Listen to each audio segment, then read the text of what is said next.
My name is Willow Jane Mercer. I am 16 years old, and I live in Charleston, South Carolina. I was 16 years old when I learned exactly how much I was worth to my mother. I was lying on a stretcher in a hospital trauma room. My body was broken from a car crash on a minus 26. There was blood everywhere. The pain was so bad I couldn't even scream. The doctors were frantic. They needed a parent's permission to do emergency surgery to save my life. They video called my mother, Harmony. A nurse held the phone in front of my face so I could see her. I wanted to see her cry. I wanted her to tell me to hold on. Instead, I saw her wearing a white sheet mask. She was at a spa. She sighed loudly, like I was interrupting her vacation. "If she doesn't make it," she said, her voice bored and cold, "just call me when it's over." The doctor froze. The room went silent. I closed my eyes and let the darkness take me. I didn't wake up for 18 days. When I finally opened my eyes, the room was quiet. My mother wasn't there.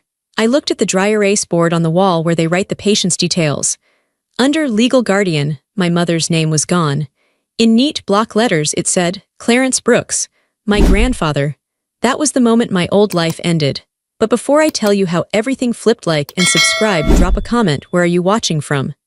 My name is Willow Jane Mercer. I am 16 years old. To understand why I was alone on that highway, you have to understand the house on James Island.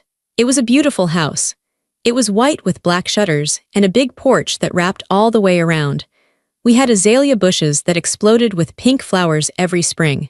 From the street, it looked like the kind of place where a happy family lived. It looked like the kind of place where they filmed commercials for laundry detergent or orange juice. But the inside was different. The inside was cold, even in the middle of July. My dad built the bones of that house. He was a contractor. He died when I was 6 years old. I don't remember much about him, just the smell of sawdust and peppermint gum, and the way his beard scratched my cheek when he kissed me goodnight.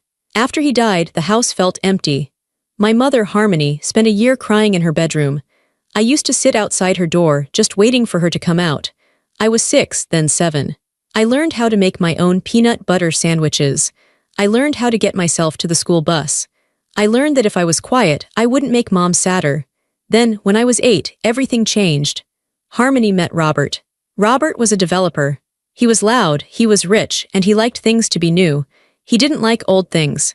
He didn't like things that were broken. And in a way, I think he saw me as something broken. I was the leftover piece from my mother's first life. They got married fast. Robert moved in. He renovated everything.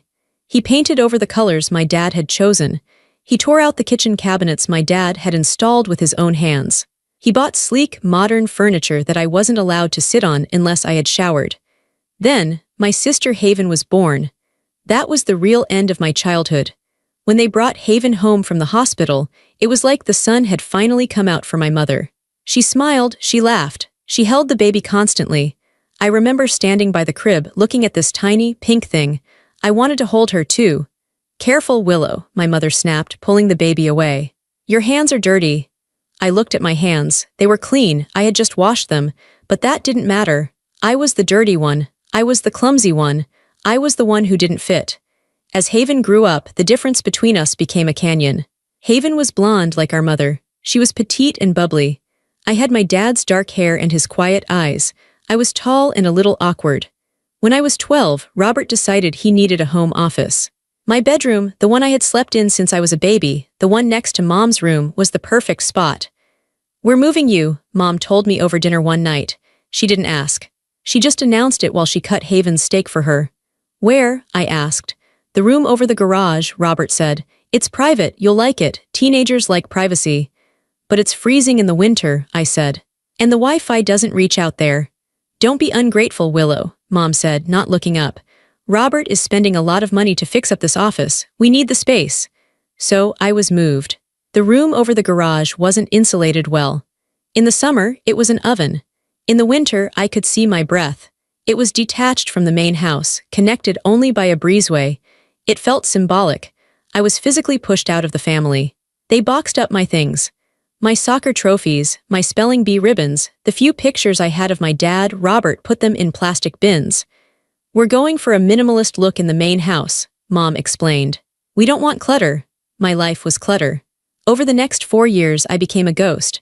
I would come home from school, walk through the side gate, and go straight up the stairs to my garage room. I had a mini fridge and a microwave. I bought my own food with money I made babysitting. Sometimes, days would go by without me having a real conversation with my mother. I would watch them from my window. I saw them eating dinner in the dining room. I saw them laughing. I saw Robert pouring wine for Mom. I saw Haven telling stories with her hands waving in the air. It looked like a silent movie of a happy family. I was just the audience. At school events, it was worse. When Haven had a ballet recital, the whole family went. Mom bought new dresses. Robert brought a huge bouquet of roses. They took pictures for Facebook with captions like, "So proud of our little star." When I made the varsity track team, nobody came to the meets. "It's in the middle of the day, Willow," Mom said when I asked.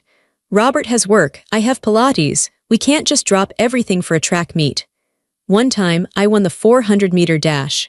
I looked up into the bleachers, hoping that maybe, just maybe, they had surprised me. I saw other parents cheering. I saw dads hugging their daughters. I saw moms holding up signs. My section of the bleachers was empty. I walked back to the bus alone. But I wasn't completely alone. I had Grandpa. Grandpa Clarence was my dad's dad. He was a retired police chief. He was a big man with hands that looked like baseball mitts and a voice that rumbled like thunder, but he was the gentlest person I knew. He lived on Folly Beach in a small cottage that smelled like salt water and old books. He drove a beat-up truck and wore flannel shirts even when it was warm.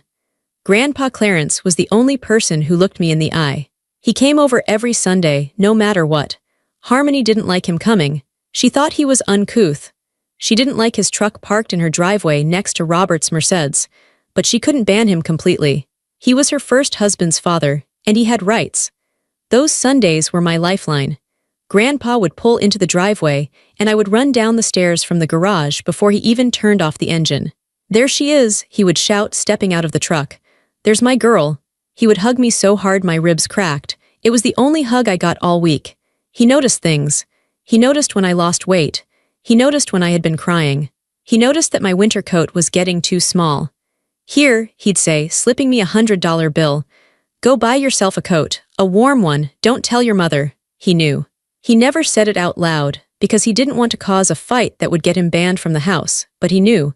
He saw how they treated me. He saw the room over the garage. He saw the way Haven smirked at me when I walked into the kitchen. We had a routine. We would sit on the back porch steps, away from the main house. He would bring me a bag of boiled peanuts or a box of donuts. "How's school, kiddo?" he'd ask. "It's okay," I'd say. "How's the track team?" "I won on Tuesday." His face would light up. "You did? Why didn't you call me? I would have come. I didn't want to bother you." "Willow Jane," he would say, his voice serious. "You never bother me. You are the best part of my week. You hear me?" "I hear you, Grandpa." "You just hang on," he told me once, when I was 15 and crying because Mom had forgotten my birthday. "You just hang on. You're almost 18. You're smart, you're strong. You're going to get out of here, and you're going to build a life so big that this house will look like a dollhouse in your rearview mirror." "I don't know if I can make it that long," I whispered. "I've got you," he said. "I'm always right here. If you ever need me, really need me, you call, day or night, you understand?" I nodded. I believed him, but I didn't know how soon I would need him. The dynamic in the house got worse the older I got. By the time I was 16, I was basically a tenant. I did my own laundry. I cleaned my own bathroom. When I walked into the kitchen to get a glass of water, conversation would stop. Haven was 14 then, and she was a carbon copy of Harmony. She was mean in that quiet, girlish way. She would make comments about my clothes or my hair. "Are you wearing that?" she'd ask, looking me up and down. "It looks like something from Goodwill." "It is from Goodwill," I'd say. "It's vintage." "It's trash," she'd laugh. Mom would just sip her coffee and say, "Haven, be nice," but she never meant it. She never punished her. I felt like I was invisible. I felt like I was fading away. I started to wonder if I actually existed, or if I was just a bad dream they were all having. But I wasn't a dream. I was a girl. I was a daughter. And I was about to be broken. It was Easter Sunday. In the South, Easter is a performance. It's about the clothes, the ham, the church service, and the family picture. That morning, the air was thick and humid. The sky was a weird shade of gray, heavy with rain that hadn't fallen yet. I woke up in my room over the garage. I put on a floral dress I had bought myself. I curled my hair. I wanted to look nice. I wanted to fit in. I walked across the breezeway to the main house. I could smell the ham roasting. I could hear music playing. When I walked into the kitchen, it looked like a magazine spread. There were platters of deviled eggs, bowls of potato salad, and a huge vase of lilies. Mom was there wearing a pale yellow dress. Robert was in a linen suit. Haven was wearing pink. They looked like a set. "Happy Easter," I said. Mom looked up, she frowned slightly, scanning my outfit. "Is that what you're wearing?" "Yes," I said. "Is something wrong with it?" "It's a little short," she said, "but I guess it doesn't matter. We aren't going to church this year. We're just doing the cookout here." "Oh," I said. "Okay." Grandpa Clarence arrived at noon. He was the only reason I stayed. He came in wearing his Sunday best, a navy blue suit that was a little tight in the shoulders. He brought a basket of chocolate for me and Haven. "Happy Easter, girls," he boomed. Haven took her chocolate without looking at him. "Thanks," she mumbled, already looking back at her phone. I hugged him. "Thanks, Grandpa." We ate lunch on the patio. The clouds were getting darker. The wind was picking up. I was eating my potato salad, trying to be invisible when I heard them talking. "So the flight leaves on Thursday morning," Robert was saying. "We connect in Miami, then straight to Nassau." "I can't wait," Mom said, beaming. "I need this spa break so bad. And Haven is going to love the dolphin swim." "I already bought 3 new bikinis," Haven said. I froze. My fork hovered halfway to my mouth. They were going to the Bahamas on Thursday. Thursday was my spring break, too. "What trip?" I asked. My voice sounded small, even to me. The table went quiet. Mom looked at Robert. Robert looked at his drink. "Oh," Mom said, wiping her mouth with a napkin. "We didn't tell you. We're going to the Bahamas for a long weekend." "Who is we?" I asked. "Robert, me, and Haven," she said. "And me?" I asked. Mom sighed. It was that long, suffering sigh she used when I was being difficult. "Willow, honestly. The tickets were very expensive. And it's really more of a family bonding thing. You know how busy Robert has been. We just need some time, the 3 of us." "The 3 of you," I repeated. "So I'm not family." "Don't be dramatic," Robert said. "You're 16, you don't want to hang out with us anyway. We figured you'd rather stay here. You have the house to yourself. You can have friends over. It's a treat for you, really." "A treat," I said. "Being left alone in the house while you guys go to the Bahamas is a treat." "See," Mom said to Robert. "She's always like this, ungrateful. We trust her with the house and she acts like a victim." She turned to me. "Willow, stop ruining lunch. Grandpa is here, don't make a scene." I looked at Grandpa. His face was red. He was gripping his fork so hard his knuckles were white. "Harmony," Grandpa said, his voice low. "You're taking a trip and leaving the girl behind." "She's 16, Dad," Mom snapped. "She's not a baby. She doesn't even like the beach." "That's not the point," Grandpa said. "This is none of your business," Robert interrupted. "This is our family vacation. We decided what works best for our budget and our schedule." I stood up. My chair scraped loudly against the patio stones. "I'm not hungry," I said. "Sit down, Willow," Mom ordered. "No," I said. "I think I'll go for a drive, since I'm so grown up and everything." "If you walk away now," Mom said, her voice icy, "don't expect any Easter candy." It was such a childish threat. It made me want to laugh and scream at the same time. "Enjoy the Bahamas," I said. I turned and walked away. I heard Grandpa calling my name, "Willow, wait." But I didn't wait. I couldn't let him see me cry. I ran to the front driveway. My Jeep was parked there. It was an old Wrangler that I had bought with my own money. It was the only thing I owned that felt like mine. I jumped in.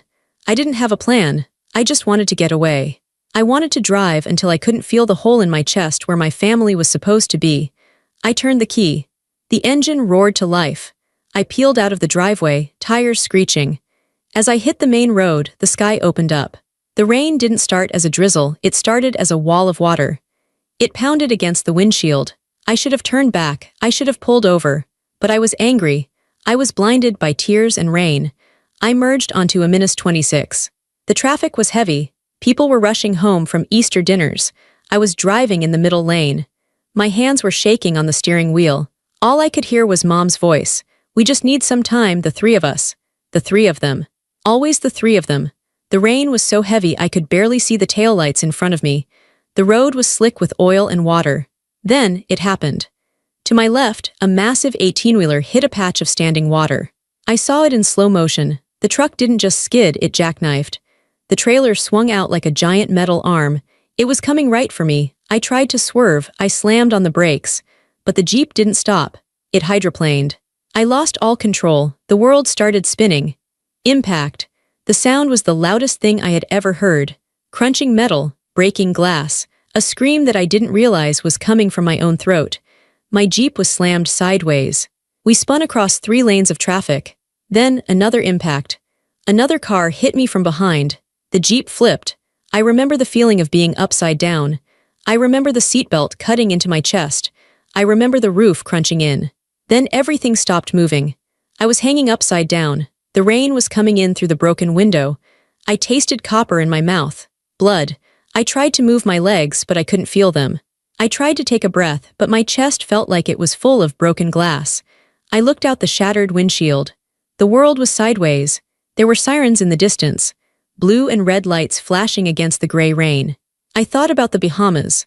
I thought about the white sand and the blue water. I thought about my mother sitting on a beach chair. I'm going to die, I thought. I'm 16 years old, and I'm going to die on the highway on Easter Sunday. My vision started to get fuzzy. Black spots danced in front of my eyes. I heard voices. She's in here, we need the jaws, hurry. Someone was touching my arm. Miss, can you hear me? Stay with me. I wanted to say something. I wanted to say, call my grandpa. But no words came out, just a bubble of blood. The darkness was heavy and warm and inviting. I let it pull me under. I woke up in pieces. That is the only way I can describe it. It wasn't like waking up from a nap. It was like being pulled out of deep water by my hair. There were lights. Bright, white, blinding lights. They burned my eyes. There was noise. Beeping, shouting, the sound of metal trays clattering, the sound of clothes being cut with heavy scissors. Willow, Willow, can you hear me? A face hovered over me. A woman in blue scrubs, she looked terrified. Medical professionals aren't supposed to look terrified. That's when I knew it was bad.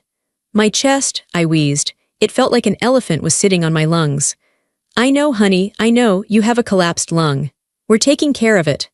I tried to look down, but my head was strapped to a board. I couldn't move. I could only feel.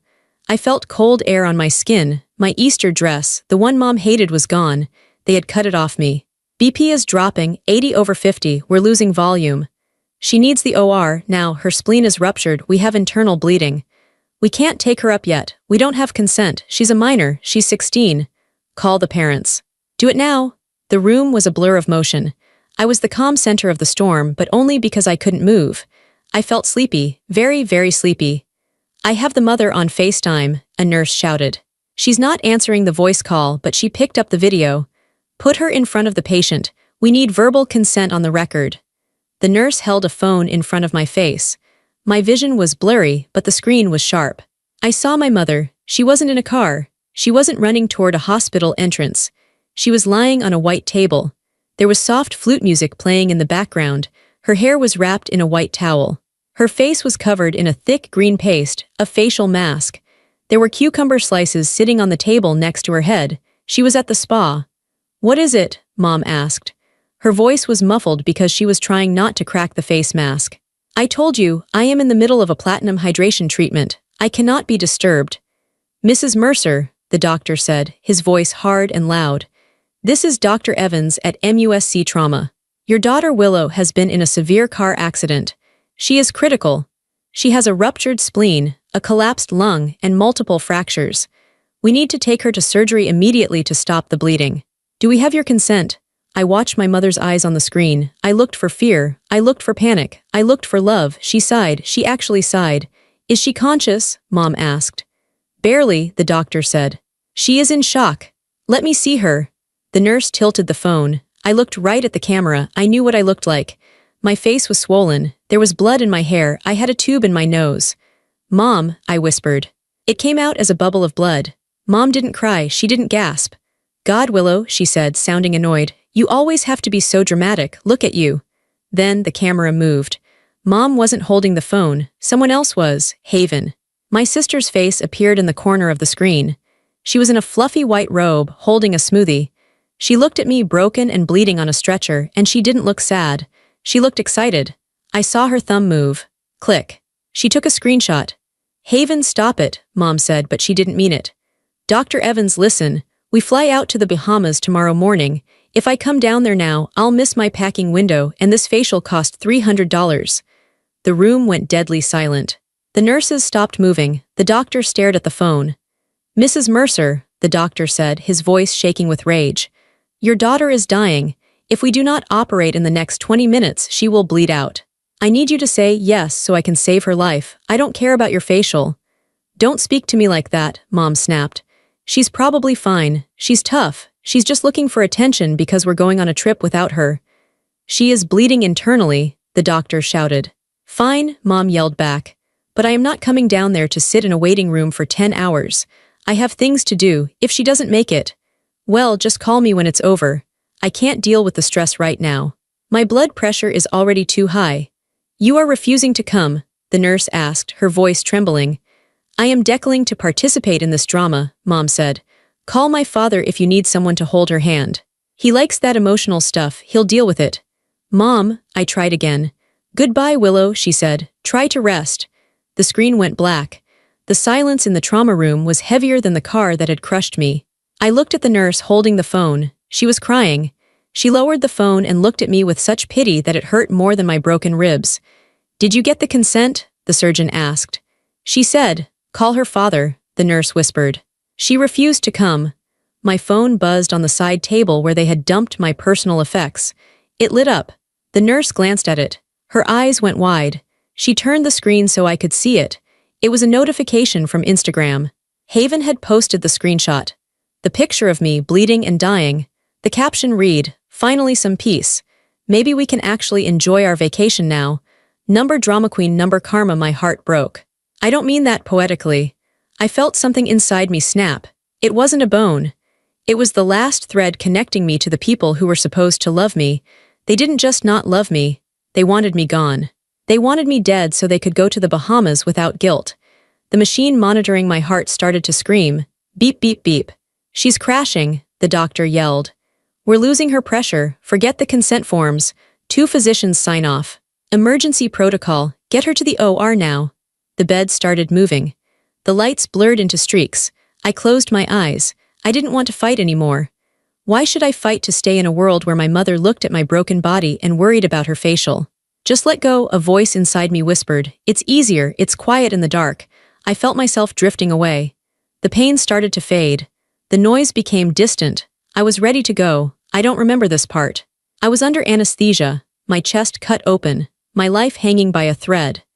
But I was told the story so many times later, by the nurses who were there, that I can see it as clearly as if I was watching a movie.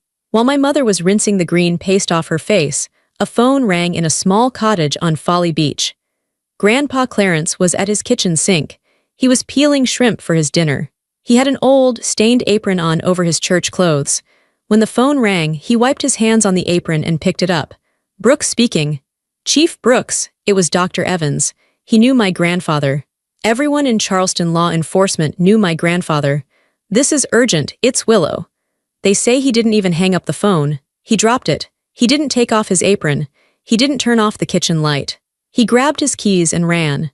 Grandpa drives an old Ford F-150. It's a tank. He drove it through the flooding rain like he was chasing a suspect. He drove over curbs. He ran red lights. He drove fast enough to hydroplane, but he held that truck steady with hands made of iron. He made a 30-minute drive in 12 minutes. When he burst into the emergency room doors, he was a sight. He was soaking wet. He was wearing a suit with a shrimp-stained apron over it. He was breathing hard. Where is she? He roared. Where is my granddaughter? The security guard tried to stop him. Sir, you can't go back there.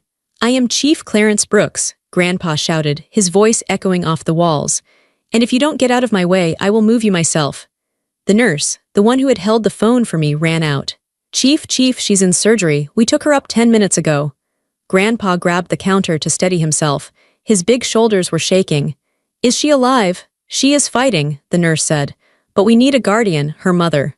Her mother wouldn't come. I know, Grandpa growled. The anger in his voice was terrifying. Give me the papers. His hands were shaking so bad he could barely hold the pen. He signed his name over and over. Consent for surgery. Consent for blood transfusion. Consent for organ repair. Save her, he told the doctor who came out to update him. He grabbed the doctor by the scrub top. You save that girl. She is all I have, you understand me. You don't let her go. We are doing everything we can, Chief. Then the waiting began. The surgery took 9 hours. They had to remove my spleen. They had to inflate my lung. They had to put pins in my leg and a plate in my arm. I died on the table twice. Both times they shocked me back. For 9 hours, Grandpa Clarence sat in the plastic chair in the waiting room. He didn't turn on the TV. He didn't look at a magazine. He just sat there, staring at the double doors, praying. He was still wearing the apron. Nurses brought him coffee. He didn't drink it. Donovan, his old partner from the force, came by. He brought Grandpa a sandwich. Grandpa didn't eat it. "Go home, Clarence," Donovan said gently. "Get changed, I'll sit here." "No," Grandpa said. "I'm not leaving her, not for a second. She thinks she's alone, Donovan. Her mother made her feel like she's alone. I have to be here so when her soul looks for an anchor, it finds me." "Harmony is at the house," Donovan said, his voice disgusted. "She's packing for the Bahamas." Grandpa's eyes went dark. "Let her pack. When this is over, she's going to wish she had never been born." I survived the surgery, but I didn't wake up. I slipped into a coma. My body was too tired, too broken. They moved me to the ICU. Grandpa moved in with me. He refused to leave. The nurses tried to kick him out when visiting hours ended. He just looked at them and said, "Try it." They let him stay. They brought him a recliner chair. For 18 days, that chair was his home. He slept in bursts of 20 minutes. He washed up in the hospital sink. He ate food from the vending machine. He talked to me constantly. Even though I was in the dark, floating in that black nothingness, I think I heard him. "I'm here, baby girl," he would whisper, holding my uninjured hand. "I'm right here. Grandpa's got you. The house on Folly is ready for you. I bought that special ice cream you like. The mint chocolate chip. It's in the freezer." He read books to me. He told me stories about my dad. He sang old songs that were out of tune.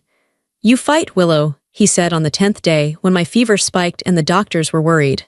"You fight because I can't do this without you. You are my heart. Don't you dare let that woman win. You hear me? Living is the best revenge. You wake up and you live." On the 15th day, Harmony called the nurse's station. She was back from the Bahamas. "How is she?" she asked. Grandpa took the phone from the nurse. "Harmony," he said. "Dad," she sounded surprised. "Is she awake? We had a great trip, but the flight back was a nightmare. Lost luggage. Is she ready to come home? I don't want a hospital bed in the living room, it's tacky." "She isn't coming to your home," Grandpa said. His voice was calm, which was scarier than if he had yelled. "She is never stepping foot in your house again." "What are you talking about? I'm her mother." "You resigned," Grandpa said. "You resigned on FaceTime while you were getting a facial. Don't come here, Harmony. If you come to this hospital, I will have you arrested for trespassing, and then I will tell the world what you did." He hung up. He went back to my bedside. He smoothed my hair back from my forehead. "It's just us now, kiddo," he whispered. "And that's going to be enough." 3 days later, on the 18th day, I decided to come back. I felt warmth on my hand. It was rough, calloused warmth. It felt like safety. I pushed up through the heavy darkness. I opened my eyes. The first thing I saw was the ceiling tiles. The second thing I saw was him. He looked 10 years older. His beard was gray and overgrown. His eyes were red-rimmed. He was wearing a wrinkled shirt. But when he saw my eyes open, he smiled. It was the most beautiful smile I had ever seen. "Hey there," he croaked, his voice thick with tears. "Welcome back." He squeezed my hand. "I've got you," he said. "I never left." And for the first time in my life, I knew I was safe. While I was sleeping in that white room, fighting to keep my heart beating, the world outside was changing. I didn't know it then. I learned the details later, piece by piece, from court documents and from Donovan, my grandfather's friend. This is what happened while I was in the dark. My mother and Robert and Haven went to the Bahamas. They got on their first-class flight the morning after my accident. They drank champagne. They took pictures of the clouds. They landed in Nassau and went straight to their resort. They posted photos every day. My mother in a cabana. Haven holding a starfish. Robert smoking a cigar at sunset. They looked perfect. They looked happy. They looked like a family that didn't have a daughter dying in a trauma unit 500 miles away. But back in Charleston, Grandpa Clarence was moving mountains. Grandpa had been a police chief for 30 years. He knew the law, he knew judges. And he knew Donovan. Donovan was a shark of a lawyer. He was the kind of man who smiled when he sued people. He had been Grandpa's fishing buddy for decades. On the 3rd day of my coma, Donovan walked into the ICU. He was wearing a 3-piece suit. He looked out of place next to the beeping machines. It's done, Clarence, he told my grandfather. He handed Grandpa a thick stack of papers. Emergency ex parte order, Donovan said. The judge signed it 10 minutes ago. Given the medical evidence and the recorded FaceTime call, it wasn't hard. You have temporary custody, effective immediately. Grandpa nodded. He put the papers on the nightstand next to my bed like a shield. What about the other thing? Grandpa asked. The civil suit, Donovan grinned. We filed it this morning. Negligence, intentional infliction of emotional distress, and the hospital is joining in. They are flagging her insurance for refusal of necessary care. She's going to be liable for every cent of this bill, Clarence, and it's going to be a big bill. Good, Grandpa said. Hit her where it hurts. Her wallet. Harmony didn't know any of this. She was snorkeling. The reality hit her when they landed back in Charleston. It was a Tuesday. They walked out of the airport terminal, tanned and smiling. Robert was pushing a cart full of expensive luggage. Haven was texting. Harmony was wearing a big straw hat. They were expecting a private car to pick them up. Instead, they found a process server. He was a short man with a receding hairline. He stepped in front of their luggage cart. Harmony Mercer, he asked. Yes, Mom said, annoyed. Please move, our driver is waiting. You have been served, the man said. He slapped a heavy envelope onto her stack of suitcases. Then he dropped another one on Robert's cart. And you, sir, what is this? Robert demanded. Is this a joke? It's a court summons, the man said, and a restraining order. You are not to approach Willow Mercer or the Medical University Hospital. If you do, you will be arrested. People in the airport were staring. Mom turned pale under her tan. Restraining order, she hissed. She's my daughter. Not anymore, the man said. Read the papers. They stood there on the sidewalk reading. I wish I could have seen it. Donovan told me later that Robert started yelling at Harmony right there at the curb. You told me it was handled, Robert shouted. You told me your father was taking care of the bills. I'm being sued for $500,000. Lower your voice, Mom hissed. Don't tell me what to do. Robert threw the papers on the ground. This is your mess, Harmony. You fix it. They got into their car in silence. Things got worse for them fast. The screenshot Haven had posted, the one of me dying with the caption, "Finally some peace," had gone viral locally. You see, I went to a big high school. People knew me. I was quiet, but I was on the track team. I helped people with their homework. I wasn't invisible to everyone. When the news got out that I was in a coma and my family was on vacation, the internet did what the internet does. People found Haven's post. They took screenshots before she could delete it. They shared it. This is sick, someone commented. Her sister is dying and she's drinking smoothies, another wrote. The mother refused surgery. Is that true? By the time Haven got back to school, she was a pariah. Her friends, the mean girls she tried so hard to impress, didn't want to be associated with her. They uninvited her from parties. They kicked her out of the group chat. And Harmony, her perfect social circle began to crack. She was part of a garden club. She was on the committee for the spring gala. 2 days after she got back, the head of the gala committee called her.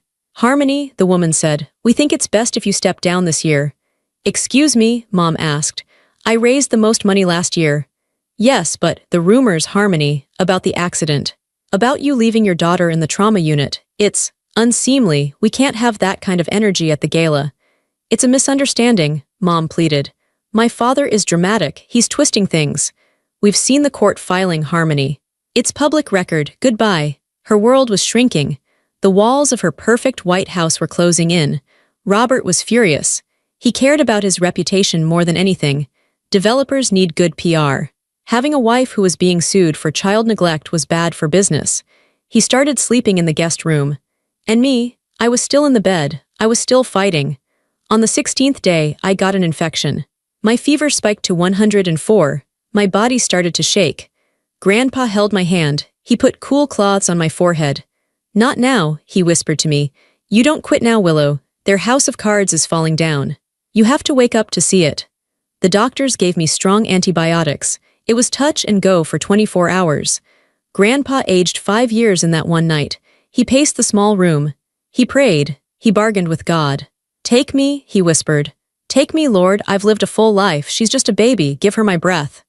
But God didn't take him, and he didn't take me. The fever broke. The infection receded. And 2 days later, I opened my eyes. The legal battle was just starting, but the most important verdict had already been delivered. My mother had chosen her vacation, and in doing so, she had lost her daughter forever. Opening my eyes was hard. It felt like my eyelids were made of lead. The light was the first thing. It was soft, not the harsh bright light of the trauma room. It was afternoon light, filtering through heavy blinds. Then the smell. Antiseptic floor wax and Old Spice. I knew that smell. It was Grandpa. I turned my head. It took a lot of effort. My neck was stiff.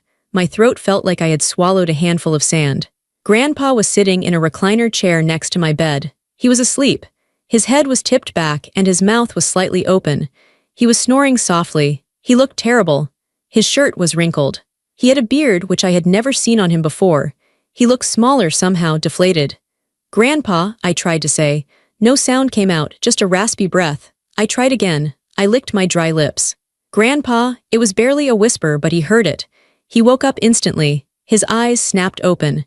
He looked at me, disoriented for a second. Then recognition flooded his face. "Willow," he launched himself out of the chair. He grabbed the bed rail. "Willow, are you there, baby girl?" I nodded slightly. "Water." He fumbled for a cup with a straw. He held it to my lips. Slowly, just a sip. The water was cold and wonderful. It soothed the fire in my throat. I looked at him. I saw tears welling up in his eyes. "You came back," he said, his voice cracking. "I told them you would. You came back." "How long?" I whispered. 18 days, he said. "You've been asleep for 18 days. 18 days. I tried to process that. I had missed Easter. I had missed school. Then the memory hit me, the crash, the rain, the phone call. "If she doesn't make it, just call me when it's over." My heart rate monitor started to speed up. Beep. Beep, beep, beep, beep. "Where is she?" I asked. I looked at the door, terrified that Harmony would walk in with her criticism and her cold eyes. Grandpa put his big hand on my shoulder. "Calm down, Willow, look at me." I looked at him. "She is not here," he said firmly. "And she is not coming." "She refused," I said. Tears started to leak out of the corners of my eyes. "She wouldn't sign the paper." "I know," Grandpa said. "I know everything." He pointed to the wall at the foot of my bed. There was a white dry erase board. It had the date, the name of my nurse, Sarah, and my room number. And under that it said, "Legal Guardian." I squinted, "Clarence Brooks." "Read it," Grandpa said. "Clarence Brooks," I whispered. "That's right," he said. "I went to a judge, Willow. I told him what happened. I showed him the logs. You don't belong to her anymore. You belong to me. Legally, officially, and permanently." I stared at the name, Clarence Brooks. It wasn't just a name, it was a life raft. "She doesn't have rights?" I asked. "None," he said. "She can't make decisions for you. She can't take you home. She can't even come onto this floor. I have a restraining order." A huge weight, when I hadn't realized I was carrying my whole life, suddenly lifted off my chest. I didn't have to go back to the room over the garage. I didn't have to watch them eat dinner without me. I didn't have to beg for her attention. But then another question came. "Why?" I asked. "Why did she do it?" Grandpa's face hardened. He reached into the drawer of the bedside table. "I didn't want to show you this yet," he said. "But you need to know exactly who we are dealing with. You need to know so you never, ever feel guilty for leaving them." He pulled out his phone. He opened an image and held it up for me. It was the screenshot. Me bleeding on the gurney, and Haven's caption, "Finally some peace." I stared at it. That was my sister, my little sister. I had babysat her. I had taught her how to tie her shoes, and she looked at my dying body and saw relief. "She sent this to her friends," Grandpa said. "While you were in surgery." I felt sick. "They don't love me," I said. It was a statement, not a question. "No," Grandpa said. "They don't know how to love. There is something broken in them, Willow, both of them. They are hollow people." He put the phone away and took my hand again. He squeezed it tight. "But listen to me," he said. "Family isn't blood. It's not who you look like. It's not who gave birth to you." He leaned in close. "I chose you," he said. "When you were born, I held you and I promised your daddy I would watch out for you. I failed for a long time. I let them push you away, but I am not failing anymore. I am choosing you, Willow. Every day, I will always choose you." I looked at this old man. He looked tired and messy and beautiful. He had slept in a chair for 18 days. He had fought a judge. He had saved my life. He was my dad. In every way that mattered, he was my dad. "Can I come home with you?" I asked. "To Folly?" "That's the plan," he smiled. "I already painted the spare room.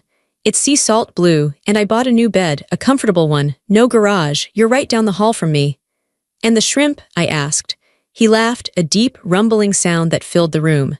"We have so much shrimp, kid. We're going to be eating shrimp and grits until you turn 20. I closed my eyes. The tears were still falling, but they weren't hot and stinging anymore. They felt like a release. I grieved for the mother I never had. I grieved for the sister who hated me. I grieved for the girl I used to be, the one who tried so hard to be good enough for them. That girl died on the highway. The girl in the hospital bed was different. She was broken, yes. She had scars. She had a long road ahead of her, but she had a guardian. She had a home. And for the first time, she had a chance. Okay, I whispered. I'm ready. Rest now, Grandpa said, patting my hand. We have a lot of work to do when you get strong. We're going to rebuild everything. I drifted back to sleep, but this time it wasn't the black void of a coma. It was just sleep. Peaceful, safe sleep. I slept under the watch of Clarence Brooks, my guardian, my hero, my father. Going home didn't mean going back to James Island. It meant going to Folly Beach. When I was finally discharged from the hospital, I was still in a wheelchair. I had a cast on my leg, a brace on my arm, and a scar running down the center of my chest that looked like a zipper. Grandpa lifted me out of the wheelchair and into his truck. He had put a step stool there to help me, but I was too weak to use it. He picked me up like I was a toddler. Easy does it, he grunted. I've got you. The drive to Folly Beach was different than any drive I had taken before. We rolled the windows down. The air smelled like pluff mud and salt water. It was thick and heavy, but it felt clean. When we pulled into his driveway, I saw the ramp. He had built a wooden ramp over his front stairs. The wood was fresh and pale yellow. When did you do this? I asked. Nights, he said. Donovan came over and helped. We can't have you hopping upstairs on one leg. Inside, the cottage was small. It wasn't like the big white house with the equi hallways. This house was stuffed full. There were books everywhere. There were fishing rods in the corner. There were photos of my dad on the mantel. This is your room, he said, wheeling me down the hall. He pushed the door open. The walls were painted a soft, pale blue, sea salt blue. There was a big bed with a fluffy white duvet. There were fairy lights strung around the window. And on the dresser, there was a framed picture of me winning my track meet. I didn't even know he had that picture. He must have taken it from far away. It's perfect, I said. My recovery was slow. It was painful. Physical therapy was a torture chamber. 3 times a week, Grandpa drove me to the clinic. I had to learn how to bend my knee again. I had to learn how to lift my arm without screaming. There were days I cried. There were days I threw things. I can't do it, I yelled one Tuesday, throwing a resistance band across the room. It hurts too much. I'm never going to run again. Grandpa didn't yell back. He just picked up the band. You will run, he said calmly. Maybe not today, maybe not next month, but you have Brooks' blood in you, Willow. We don't stay down. He was my nurse, my cook, and my cheerleader. Every night he made dinner. It was always something heavy and comforting. Shrimp and grits, fried flounder, low-country boil with corn and potatoes. You need meat on those bones, he'd say, piling more shrimp onto my plate. You're too skinny. We developed a rhythm. In the mornings, we sat on the back deck and watched the sunrise over the marsh. We drank coffee, lots of milk, and sugar for me. We watched the dolphins hunting in the creek. That's the matriarch, Grandpa would point out. See her dorsal fin? It's nicked. She leads the whole pod. I felt like that dolphin. Nicked, scarred, but still swimming. While I was healing, the world back on James Island was crumbling. I didn't ask about them, but Grandpa told me. He thought I needed to know. Robert moved out, he told me one night over dinner. I paused, a hushpuppy halfway to my mouth. He left her, filed for divorce on Monday, Grandpa said. He cited irreconcilable differences, but Donovan says it's really about the money. The lawsuit froze their joint assets. Robert didn't like his bank accounts being locked up because of Harmony's negligence. He cut bait and ran. I felt a strange sense of satisfaction. Robert had always treated me like an unwanted piece of furniture. Now he was treating Harmony the same way.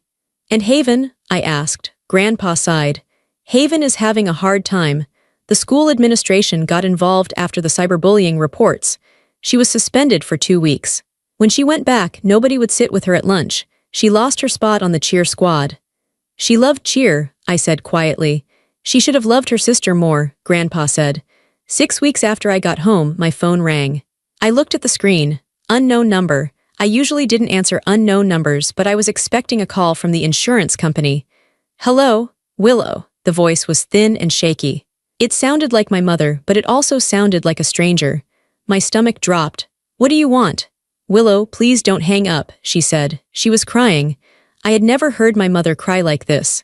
It wasn't a pretty, theatrical cry. It was a messy, desperate sound. "I need to talk to you. You have to tell your grandfather to stop." "Stop what?" I asked. My hand was shaking. "The lawsuit," she sobbed. "He's taking everything.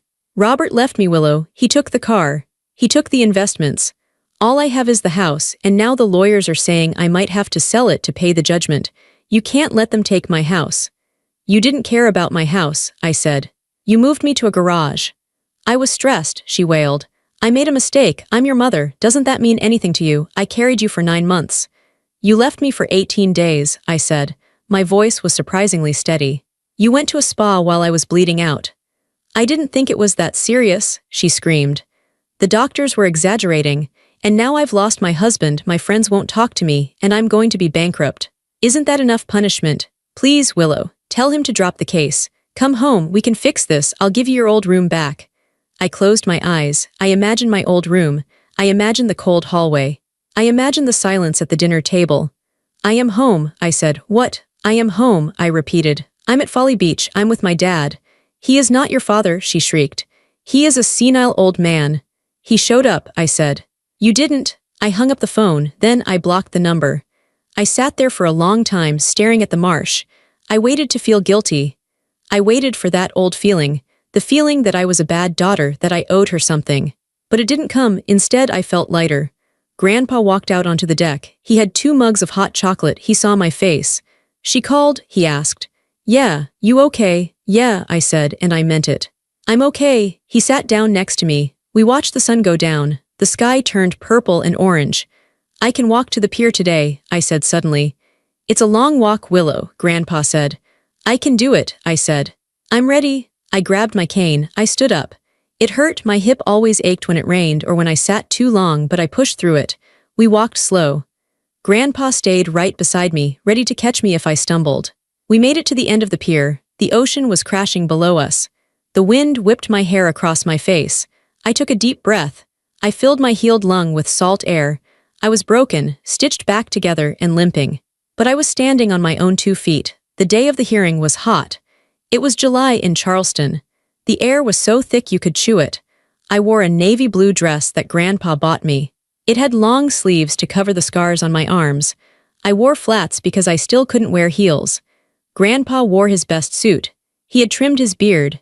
He looked like a statue of justice carved out of granite. "You ready?" he asked me in the truck. "No," I said honestly. "But let's go." The courthouse was freezing. It smelled like floor polish and anxiety. We walked into the courtroom. It was smaller than I expected. There was a judge's bench, 2 tables, and a few rows of seats. My mother was already there. She looked diminished. Her hair, usually perfectly highlighted and blown out, looked dull. She was wearing a gray suit that looked a little too big for her. She wasn't wearing makeup. She looked at me when I walked in. Her eyes widened. She took a step toward me. "Willow," she whispered. Grandpa stepped between us. He didn't say a word. He just used his body as a wall. He guided me to the plaintiff's table. Donovan was there. He winked at me. "Showtime, kid." Robert wasn't there. He had sent a lawyer to represent his financial interests, but he hadn't bothered to show up in person. Haven was there. She was sitting in the back row, huddled in a hoodie. She looked small. She wouldn't look at me. The judge walked in. Judge Patterson. He was an older man with glasses and a stern face. "All rise," the bailiff shouted. We sat. The hearing was for the permanent termination of parental rights and the finalization of the adoption. It was also to determine the damages for the civil suit. Donovan didn't waste time. "Your Honor," Donovan said, standing up, "this case is not about a simple accident. It is about a pattern of neglect that culminated in a moment of near-fatal cruelty. We intend to show that Harmony Mercer is unfit to be a mother, and that Willow Mercer's best interests are solely with her grandfather, Clarence Brooks." "Proceed," the judge said. "I would like to play Exhibit A," Donovan said. The recording of the FaceTime call between Dr. Evans and the defendant, Harmony Mercer, on the night of April 9th. Harmony's lawyer stood up. "Objection, Your Honor. This recording was taken without my client's express written consent. It was an emergency medical situation," the judge said. "Overruled, play it." A large screen on the wall flickered to life. The sound was loud. "If she doesn't make it, just call me when it's over." My mother's voice boomed through the quiet courtroom. It sounded even colder than I remembered. I watched the judge's face. He didn't blink. He just stared at the screen, watching my mother adjust her face mask while the doctor begged for my life. Then the screenshot appeared. Haven's post. Finally some peace. A gasp went through the courtroom. I looked back. A few reporters were sitting in the back row. They were scribbling furiously. Harmony put her head in her hands. Then it was my turn. "I call Willow Mercer to the stand," Donovan said. I walked up the few steps. I sat in the wooden chair. I swore to tell the truth. "Willow," Donovan asked gently, "can you tell the court what happened that day?" I took a breath. I looked at my mother. She was looking down at the table. "I asked if I could go on the trip," I said. My voice was clear. "They told me no. They told me I was ungrateful. They left me in the house alone." "And after the accident?" Donovan asked. "Do you remember the call?" "Yes," I said. I couldn't speak, but I could see. I wanted her to tell me she loved me. I wanted her to come. "And what did she do?" "She sighed," I said. "She was annoyed that I was interrupting her spa day." I looked directly at the judge. "I learned something that day," I said. "I learned that I was disposable to them. I was just something that took up space in their house. I wasn't a daughter, I was a nuisance." "And how has living with your grandfather been?" I smiled. I couldn't help it. "He saved me," I said. "He slept in a chair for 18 days. He learned how to cook low-sodium meals for my heart. He drives me to therapy. He talks to me. He sees me." "Thank you, Willow," Donovan said. Harmony's lawyer tried to cross-examine me. "Willow," he said, slick and oily, "isn't it true that you were a difficult teenager, that you were distant, that you often stayed in your room?" "I stayed in my room because I wasn't welcome in the house," I said. "But your mother provided for you. She gave you a home, food, clothes." "She gave me a garage," I corrected him. "And she gave me a bill for my existence. She made me feel like I owed her for breathing." The lawyer paused. He didn't have anywhere to go.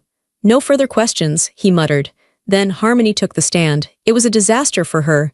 "I was in shock," she claimed. "I didn't understand the severity." "The doctor told you she was dying," Donovan pointed out. He used those exact words. "Your daughter is dying." What part of that was unclear? I panic in medical situations," she stammered. "You didn't panic," Donovan said. "You booked a massage." The trial lasted 4 hours. When it was over, Judge Patterson didn't retire to his chambers to deliberate. He didn't need to. He stacked his papers. He looked over his glasses at Harmony. "Mrs. Mercer," he said. His voice was like gravel. "I have sat on this bench for 20 years. I have seen criminals, murderers, and thieves, but I have rarely seen a callousness as chilling as what I saw on that video." Harmony flinched. "You had a duty," the judge said. "A sacred duty to protect that child. You failed. You didn't just fail, you abdicated your role entirely." He turned to me. His expression softened. "Willow," he said, "the court finds that it is in your best interest to be permanently removed from the custody of your mother." He banged his gavel. Bam. "I am granting the petition for adoption. Mr. Clarence Brooks is now your legal father." Bam. "Furthermore," the judge continued, "I am ruling in favor of the plaintiff in the civil suit. Mrs. Mercer, you are ordered to pay all medical expenses incurred by the accident, totaling $230,000.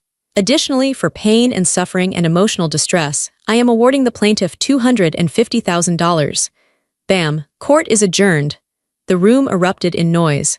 Harmony burst into tears. She tried to run toward me. Willow, please, I don't have that kind of money. You can't let him do this."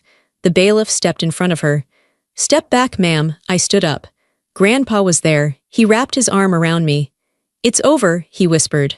I looked at Harmony one last time. She was sobbing, her hands grasping at the air, terrified of the ruin she had brought upon herself. I didn't feel happy.